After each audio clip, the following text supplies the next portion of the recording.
Acts 18. After this, Paul left Athens and went to Corinth. There he met a Jew named Aquila, a native of Pontus, who had recently come from Italy with his wife Priscilla. Because Claudius had ordered all Jews to leave Rome, Paul went to see them, and because he was a tent maker as they were, he stayed and worked with them. Every Sabbath he reasoned in the synagogue, trying to persuade Jews and Greeks. When Silas and Timothy came from Macedonia, Paul devoted himself exclusively to preaching, testifying to the Jews that Jesus was the Messiah. But when they opposed Paul and became abusive, he shook out his clothes in protest and said to them, "Your blood be on your own heads. I am innocent of it. From now on I will go to the Gentiles." Then Paul left the synagogue and went next door to the house of Titius Justus, a worshiper of God. Crispus, the synagogue leader, and his entire household believed in the Lord. And many of the Corinthians who heard Paul believed and were baptized. One night the Lord spoke to Paul in a vision.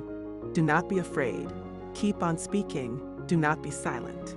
For I am with you, and no one is going to attack and harm you, because I have many people in this city." So Paul stayed in Corinth for a year and a half, teaching them the word of God.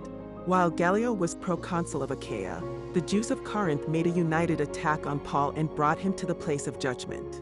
"This man," they charged, "is persuading the people to worship God in ways contrary to the law." Just as Paul was about to speak, Gallio said to them, "If you Jews were making a complaint about some misdemeanor or serious crime, it would be reasonable for me to listen to you. But since it involves questions about words and names and your own law, settle the matter yourselves. I will not be a judge of such things." So he drove them off. Then the crowd there turned on Sosthenes, the synagogue leader, and beat him in front of the proconsul. And Gallio showed no concern whatever. Paul stayed on in Corinth for some time. Then he left the brothers and sisters and sailed for Syria, accompanied by Priscilla and Aquila. Before he sailed, he had his hair cut off at Cenchreae because of a vow he had taken.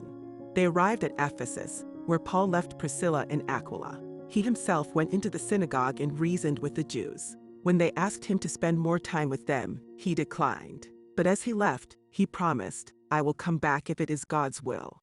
Then he set sail from Ephesus. When he landed at Caesarea, he went up to Jerusalem and greeted the church and then went down to Antioch.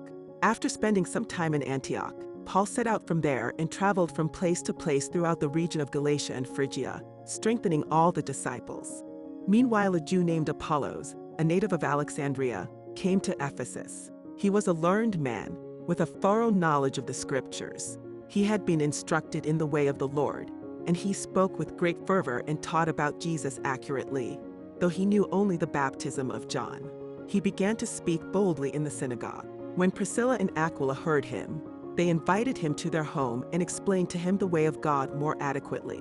When Apollos wanted to go to Achaia, the brothers and sisters encouraged him and wrote to the disciples there to welcome him.